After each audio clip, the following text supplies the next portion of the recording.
এই হ্যালো, শুনছেন? জি, আমাকে বলছেন? নয়তো কি ওই গাছটাকে বলছি। বলেন, কি বলবেন? আপনি এই কলেজে নতুন? হ্যাঁ, আমি রংপুর পলিটেকনিক্যাল থেকে ট্রান্সফার নিয়ে আসছি। ও, তাই তো বলি, আপনাকে আগে তো কখনো দেখিনি। জি। এত জিজি করছেন কেন? হুম, বলুন। আপনি কোন সেমিস্টারে? পঞ্চম, তাই না? হ্যাঁ, আপনি? আমিও। ও আচ্ছা। আপনার নামটা কি? জি, আমার নাম রানা। ও, কমন নেম। হুম, হয়তো। আমার নাম শুনবেন না? হ্যাঁ, বলেন। আমার নাম অনুপমা। অনেক সুন্দর নাম। শুধু নামটাই সুন্দর, আমি সুন্দর না? হ্যাঁ, আপনি অনেক সুন্দর। শুধু সুন্দর? উফ, আপনি একটা বোরিং। হুম, ঠিক বলেছেন। কয়েকদিন যাবৎ খেয়াল করছি আপনি কলেজে শুধু একটা শার্টই পরে আসেন, কেন? জি, আমার আর কোনো শার্ট নেই। কি, মাত্র একটা? জি। আপনার বাবা কি করে? উনি বাড়িতে কৃষিকাজ করে, অভাবের সংসার, তাই দুটো শার্ট কেনার মতো পয়সা নেই। আপনার বাবা কি করেন? আমার বাবা বিজনেসম্যান। ও আচ্ছা, অনেক ভালো। ঠিক আছে, আজ তাহলে আসি। ওকে, আর তোমার ফোন নাম্বারটা দিয়ে যাও। কেন? কারণ আমরা ফ্রেন্ড। গরিবের আবার ফ্রেন্ড? একদম নিজেকে গরিব বলবা না, আমরা সবাই সমান। এখন বলো, বন্ধু হবা কিনা? আচ্ছা, হব। আপনার কথাই রাখলাম। আপনি কেন, তুমি অথবা তুই করে বলো। আচ্ছা, তুমি করি বলবো। আজ আসি। এত তাড়া কেন, কিসের এত কাজ? আমার টিউশনের সময় হয়ে গেছে। তুমি টিউশনিও করাও? হ্যাঁ, একটা না, দুইটা টিউশনই করি। নিজের খরচ চালাতে হয়। আচ্ছা যাও তাহলে, রাতে ফোন দিব। ছেলেটির নাম রানা। অত্যন্ত গরিব ঘরের এক ছেলে। ছেলেটির তেমন কারোর সাথে মেশে না। গরিব বলে কেউ তেমন ওর সাথে মিশতেও চায় না। তাই সে সবসময় একা একা চলতেই পছন্দ করে। কলেজে ছেলেটি প্রতিদিন একটা শার্ট পরে আসতো। অনুপমা সেটি প্রতিদিন খেয়াল করে। ও হ্যাঁ, মেয়েটির পরিচয় দেই। মেয়েটির নাম অনুপমা, বড়লোক বাবার মেয়ে। অনুপমা দেখতে বেশ ভালোই, যে কেউ ওর প্রেমে পড়ে যাবে। অনুপমা খেয়াল করত টানা তেমন কারো সাথে মেশে না, আর মেয়েদের থেকে তো একদমই দূরে থাকে। তাই ওর প্রতি একটু জানার আগ্রহ জাগলো। অতঃপর রাতে ফোন দিল রানাকে। হ্যালো, কে বলছেন? পেতনি। মানে কি বলছেন এসব? ভয় পাইছো বুঝি? আপনার পরিচয়টা দিবেন নাকি ফোনটা কেটে দিব? ওরে বাপ্পা, এত ভাব! আরে আমিটাকে? যার সাথে কলেজে কথা বললা, মনে নেই? না, কে? আরে আমি অনুপমা। ও আচ্ছা, চিনতে পারছি। গুড। কি করো? কিছু না, শুয়ে আছি। তুমি? এই তো ডিনার করে টিভি দেখছি আর তোমার সাথে কথা বলছি। তুমি ডিনার করেছো? হুম, নাস্তা করছি। নাস্তা মানে কি খাইছো রাতে? পাউরুটি আর কলা। ভাত খাওনি কেন? এমনি। ও আচ্ছা, কাল কলেজে আসছো তো? হ্যাঁ, যাবো। ওকে বাই, তাহলে কাল কথা হবে। ওকে, বাই। এরপর মেয়েটি ফোন কেটে দিয়ে শুয়ে শুয়ে রানার কথা ভাবতে লাগলো, যে ছেলেটি খুব সাধারণ, মনটা অনেক সহজ সরল। আজকাল তো এরকম ছেলে দেখাই যায় না। ভাবতে ভাবতে অনুপমা ঘুমিয়ে গেল। পরের দিন সকালে উঠে খুব তাড়াতাড়ি কলেজে গেল অনুপমা। গেটের সামনে দাঁড়িয়ে অপেক্ষা করছে অনুপমা, কখন রানা আসবে। হঠাৎ দেখতে পেল রানা আসছে, সেই আগের রূপেই। মাথার চুলগুলো এলোমেলো, পরনে একটাই শার্ট আর মায়াবী একটা মুখ। গেটের সামনে আসতেই, কেমন আছো? এত দেরি হলো কেন আসতে? কই, ঠিক টাইমে তো আসলাম। 5 মিনিট পর ক্লাস, তুমি হয়তো তাড়াতাড়ি আসছো। কি জানি, হতে পারে। এই শোনো, চলো আজ ক্লাস করবো না, ফুচকা খাবো। না, ক্লাস মিস করা যাবে না। আমার সামনে এক্সাম, তুমিও ক্লাস মিস করিও না, ঠিক মতো ক্লাস করো। আচ্ছা, তাহলে ক্লাস শেষে ফুচকা খাবো, ঠিক আছে? আগে ক্লাস শেষ হোক, তখন দেখা যাবে। ওকে বাই, ক্লাস শেষে দেখা হবে। এরপর ক্লাস শেষ হতেই রানা দেখলো তার ক্লাসের সামনে দাঁড়িয়ে আছে অনুপমা। একটু অবাক হলো রানা, মেয়েটা এতবার তার সাথে মিশতে চাইছে কেন? ভাবতে ভাবতে অনুপমার কথা শুনে বাস্তবে ফিরল রানা। ওই হ্যালো, কি ভাবছো? চলো। হাত চলো, কোথায় যাব? ঘোড়ার ডিমে যাব। এখনই ভুলে গেছো? ফুচকা খাবো। মানে মানে করছো কেন? চলো। রানার কাছে শুধু তার রিক্সা ভাড়াটা আছে। ফুচকার বিল দিলে হেঁটে মেসে যাওয়া ছাড়া উপায় নেই রানার। তবুও রানা ভাবল একটা মাত্র বন্ধু হয়েছে, তারা প্রথম খেতে যাচ্ছে। সে ভাবল একদিন হেঁটে গেলে কিচ্ছুই হবে না, তাই তারা ফুচকার দোকানে গেল। দুজন ফুচকা খেয়ে বিদায় নিল। এরপর অনুপমা বাসায় এসে অনেকক্ষণ পর রানাকে ফোন দিল। হ্যালো, কি করো? এইমাত্র মেসে আসলাম। তুমি? এইমাত্র মানে? তুমি না চলে গেলে সেই কখন? এতক্ষণ কই ছিলে? ও, গার্লফ্রেন্ড নিয়ে ঘুরলে বুঝি? আরে না, আমার কোনো গার্লফ্রেন্ড নেই। হেঁটে হেঁটে আসলাম তো, তাই দেরি হয়ে গেল।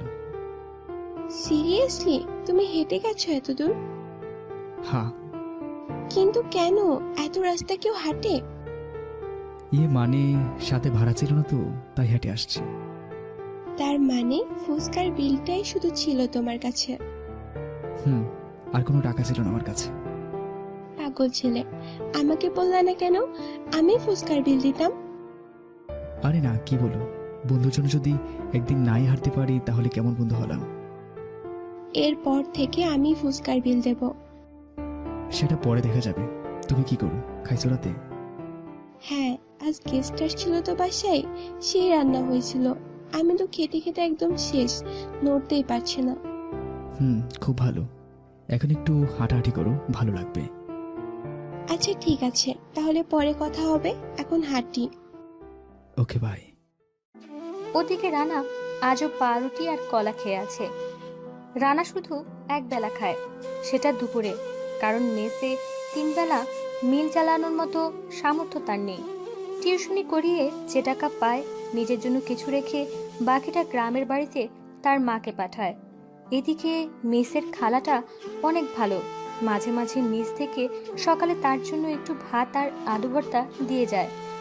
কিন্তু রাতে কখনো না খেয়ে বা কখনো শুধু একটা পাউরুটি আর কলা খেয়ে থাকতে হয়। তবুও রানা আল্লাহর কাছে শুকরিয়া করে, সে এতেই অনেক সন্তুষ্ট। রানা আর অনুপমা আস্তে আস্তে ভালো বন্ধু হয়ে যায়। এভাবেই চলতে থাকে। একদিন রাতে আবারও অনুপমার ফোন। হ্যালো, কি করো? এই তো নামাজ পড়ে একটু বই পড়ছিলাম। তুমি? এই তো শুয়ে আছি। রাতে খাইছো? কি খাইছো? পাউরুটি আর কলা। আচ্ছা, আমি যেদিনই জিজ্ঞেস করি তুমি শুধু এটাই বলো, রাতে ভাত খাও না কেন? এমনি রাতে মিল হয় না আমার, তাই। মিল হয় না কেন? এমনি মোটা হয়ে যাচ্ছি তো, রাতে খাই না আর কি। ও, কিন্তু তুমি তো দিন দিন অনেক শুকিয়ে যাচ্ছ, মনে হয় ঠিক মতো খাওয়া দাওয়া করো না। আরে না, খুব শুকাইছি, বাদ দিতে এসো কথা। আচ্ছা শোনো, একটা কথা বলতে চাই। হ্যাঁ বলো। তার আগে বলো না করবা না? কি, আগে তো বলো। আমি তোমাকে ভালোবেসে ফেলেছি। আমি কিচ্ছু বুঝি না, আমি শুধু তোমাকেই চাই। কি বলে সব? আমরা তো ভালো বন্ধু। বন্ধু হয়েছি তো কি হয়েছে? আমরা কি প্রেমিক প্রেমিকা হতে পারি না? না, এটা সম্ভব নয়। তুমি কোথায় আর আমি কোথায়? আমরা খুব গরিব, আর তোমার বাবা এটা কোনোদিন মেনে নেবে না। সেটা আমার ব্যাপার, কিভাবে মানাতে হয় সেটা আমি দেখব। না, সম্ভব না, তা হয় না। তুমি যদি এখন রাজি না হও, আমি এই রাতেই তোমার মেচের সামনে গিয়ে দাঁড়িয়ে থাকবো। পাগল হয়েছে তুমি? এত রাতে রাস্তায় কোনো মেয়ে একা বের হয়? হ্যাঁ হ্যাঁ, পাগল হয়েছি।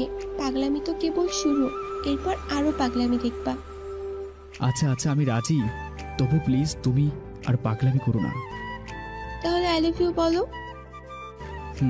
I love you. I love you too. একটা কথা আমাকে দিতে হবে, কখনো ছেড়ে যাবে না সত্যি? হ্যাঁ। এভাবেই ইচ্ছে না থাকলেও রানাকে প্রেমে জড়াতে হলো। রানা একটু চিন্তায় পড়লো, নিজের চলারই তো টাকা নেই, অনুপমা কিভাবে কি চলবে। ভাবলো দ্রুত একটা চাকরি জোগাড় করে নেবে রানা, তখন আর কোনো টেনশন থাকবে না। এভাবেই তাদের প্রেমের জীবন চলতে লাগলো। মেয়েটির কেয়ার আর ভালোবাসা দেখে রানা আজ খুব খুশি যে কেউ একজন সত্যিকারে তাকে ভালোবাসে। রানাও আস্তে আস্তে অনুপমাকে এতটাই ভালোবেসে ফেললো যে মেয়েটি তার অক্সিজেন হয়ে দাঁড়িয়েছে। এভাবেই চলতে চলতে হঠাৎ অনুপমার বাসায় সবকিছু জেনে যায়। হ্যালো রানা, শুনছো? কি হয়েছে, তুমি কাঁদছো কেন? বাসায় সব জেনে গেছে। আপু বলেছে তোমার সাথে কোনো যোগাযোগ না রাখতে। কি বলে এসব? আমি তোমাকে ছাড়া থাকতে পারবো না, আর আগেই বলেছি তোমার বাসায় মেনে নেবে না। আমি কিচ্ছু জানি না, আমি তোমাকে ছাড়া বাসবো না। আপু বলেছে যদি তোমার সাথে রিলেশন রাখি তাহলে আমার লেখাপড়ার কোনো খরচ দিবে না। একদম চিন্তা করো না, সব ঠিক হয়ে যাবে। আমি তো আছি, তাই না? আমি কি করব এখন? আমি কি তাহলে একটা হোস্টেলে উঠবো? কিন্তু টাকা কোথায় পাবো? এই বোকামি, আমি আছি কি জন্য? আগে 2টা টিউশনি করতাম, এখন না হয় 4টাই করবো। তুমি এত কষ্ট কিভাবে করবে? পাগলি, সেটা তোমাকে ভাবতে হবে না, আমি তো আছি, তাই না? আমার পাগলটা। আমার পাগলিটা এখন একটু হাসো। খুব ভালোবাসি তোমাকে। এরপর অনুপমা নিজের বাসা ছেড়ে হোস্টেলে গিয়ে উঠল। আর রানার টিউশনি 2টো থেকে এখন 4টা হয়েছে। অনুপমার সব খরচ এখন রানা বহন করে। তবে আগের মতো অনুপমা বিলাসিতা করতে পারে না, কিন্তু মোটামুটি ভালোই চলতে পারছে। এদিকে কখনো কখনো রানা নিজে না খেয়ে থেকে অনুপমাকে খাওয়াতো। কখনো অভাব বুঝতে দিত না অনুপমাকে। এত কষ্ট করেও তবুও রানা অনেক হ্যাপি, কারণ সে তার ভালোবাসার মানুষকে হ্যাপি রাখতে পেরেছে। এখন রানা সারাদিন তেমন ফোনে কথা বলতে পারে না। টিউশনিতে কেটে যায় সারাটি দিন, তবে রাতে ওরা কথা বলে। বাবু কি করো? খাইছো তুমি? আমি খাইছি, তুমি খাইছো? না, আজ খেতে ইচ্ছে করছে না, খাবো না রাতে। তুমি এত না খেয়ে থাকো কেন? আমার কষ্ট হয় না বুঝি? কাল তোমার জন্য নুডলস বানিয়ে নিয়ে যাব কলেজে। সত্যি? আচ্ছা ঠিক আছে। শোনো না, আমার একটা প্রাইভেট পড়তে হবে, কি করব? কথাটা শুনে রানার বুকটা টান দিয়ে উঠল। এত খরচ কিভাবে জোগাবে সে? কিন্তু তবু হাসি মুখেই সে বলল, আচ্ছা ঠিক আছে, পড়বা। একা না, সাথে বান্ধবীরাও থাকবে, স্যারের কাছে পড়বো। আচ্ছা ঠিক আছে। আচ্ছা আমার লক্ষ্মী বাবুটা, অনেক ভালোবাসি। আমিও বাসি পাগলি। এদিকে রানা প্রাইভেটের খরচ জোগানোর জন্য আর একটা টিউশনি বেশি করতে শুরু করলো। কষ্ট হোক, তবুও যেন ভালোবাসার মানুষটার কোনো সমস্যা না হয়। এভাবেই চলতে লাগলো তাদের প্রেম। তাদের প্রেমের প্রায় 3 বছর হয়ে গিয়েছে। রানা অক্লান্ত পরিশ্রম করে চলেছে। এভাবে আরও কিছুদিন কেটে গেল। এখন রানা খেয়াল করছে অনুপমা তার সাথে সেভাবে কথা বলে না, ঠিকভাবে কেয়ার নেয় না। রানার প্রতিটা কথাতেই যেন অনুপমা বিরক্ত বোধ করে। রানা বুঝতে পারছে না যে সে কেন এমন করছে। এখন আর নিজ থেকে অনুপমা তেমন ফোন দেয় না। যে মেয়েটি আগে সারা দিন ফোন দিত, সে আস্তে আস্তে হারিয়ে যাচ্ছে। একদিন রানা ফোন দিল রাতে। হ্যালো হ্যালো, তুমি ফোন দাও না কেন? ফোন ধরো না, ফোন দিলেও ওইটি। কার সাথে এত কথা বলো? তুমি কি আমাকে সন্দেহ করো? আরে না পাগলি, তোমার সাথে ঠিকভাবে কথা না হলে আমার ভালো লাগে না, তাই বললাম। রাতে খাইছো? খাইছি। কি করো এখন? কিছু না। তোমার কি মন খারাপ? কই না তো, এখন কথা বলতে ভালো লাগছে না, পরে কথা বলবো। আচ্ছা ঠিক আছে। রানার বুকটা যেন কেঁপে উঠল। রানা আজ 2 দিন থেকে না খেয়ে আছে। তবুও একবার জিজ্ঞেস করলো না যে সে খেয়েছে কিনা। আজ কেন জানি অনুপমাকে খুব অচেনা লাগলো। ঠিকভাবে কথা বলল না। এভাবে রানাকে অবহেলা করতে লাগলো দিনের পর দিন। এদিকে রানা কোনো কাজে মন দিতে পারছে না, সব সময় খুব ছটপট করছে। চাইলেও কথা বলতে পারে না অনুপমার সাথে। সব সময় অনুপমা ব্যস্ততা দেখায়। এদিকে রানা পাগলের মতো হয়ে গেল। খাওয়া দাওয়া একদম বন্ধ করে দিয়েছে রানা। রানা ফোন দিয়ে চলেছে, কিন্তু অনুপমা ওয়েটিংয়ে। নিজেকে কন্ট্রোল করতে না পেরে অনুপমার এক বান্ধবীকে ফোন দিয়ে জানতে পারল সে তার প্রাইভেট স্যারের সাথে কথা বলছে। রানার মাথা যেন আকাশ ভেঙে পড়ল। বান্ধবীকে অনেক জোরাজুরি করে জানতে পারল অনুপমা তার স্যারের সাথে রিলেশনে আছে। কয়েকদিন পর নাকি তারা বিয়েও করবে। রানা এক মুহূর্তের জন্য ঠিক থাকতে পারছে না। পাগলের মতো অনুপমাকে ফোন করে যাচ্ছে। হঠাৎ ফোন রিসিভ করলো। ও অনুপমা, কি এত বারবার ফোন দিচ্ছ কেন? তুমি এটা করতে পারলে আমার সাথে? কি করেছি? লুকিও না, আমি সব জেনে গেছি। কি দোষ ছিল আমার? কেন আমার সাথে এমন করলে? আসলে আসলে কি বলো? আমি বুঝিনি কিভাবে স্যারের সাথে রিলেশনটা হয়ে গেল। আর আমি কি করব বলো? তুমি তো আমাকে ঠিক মতো সময় দিতা না। কি বললা তুমি? আমি সময় দিতাম না? আরে জানতে না আমি কতগুলো টিউশনি করতাম? সব তো তোমার জন্যই করতাম, তাই না? আর আমি সময় পেলে তোমাকে ফোন দিতাম, আর সারা রাত কথাই তো বলতাম, বলিনি? সব দোষ তোমার। তুমি যদি সারাদিন আমাকে সময় দিতে তাহলে আজ এমনটা হতো না। আর আমি নিজেও জানি না কিভাবে আমি স্যারকে ভালোবেসে ফেললাম। আমার কিছু করার নেই রানা, আই এম সরি। অনেক ভালো বলেছো। সব দোষ আমার। আমার যদি সামর্থ্য থাকতো তাহলে এমন হতো না। না খেয়ে তো আর টিউশনি করতাম না। তোমাকে এমনি ভালো রাখতে পারতাম। সবচেয়ে বড় কথা, আমি গরিব। গরিবদের ভালোবাসা মানায় না অনুপমা, মানায় না। যাও, মুক্ত করে দিলাম তোমাকে। আর শোনো, এখন থেকে আমাকে আর কোনো খরচ দিতে হবে না। আর 5 দিন পর আমার বিয়ে। বাসায় অবশ্য জানে না, তবে জানলেও সমস্যা নেই। নিজেকে সামলে রেখো। ভালো থেকো, রাখছি। কলটি কেটে গেল। সে রানাকে ব্লক করে দিয়েছে। রানা মাটিতে হামাগুড়ি দিচ্ছে আর কাঁদছে। এতটা ভালো হয়তো কেউ কখনো বাসে না রানা যতটা অনুপমাকে ভালোবাসে। যে রানা নিজে না খেয়ে সারাদিন পরিশ্রম করে অনুপমাকে খাওয়াতো, সেই অনুপমা রানাকে ভুলে যেতে পারলো। রানা আজ বড় অসহায়। রানা মাটিতে শুয়ে শুয়ে চিৎকার করে কাঁদছে, কিন্তু সেই কান্না শোনার মতো কেউ নেই।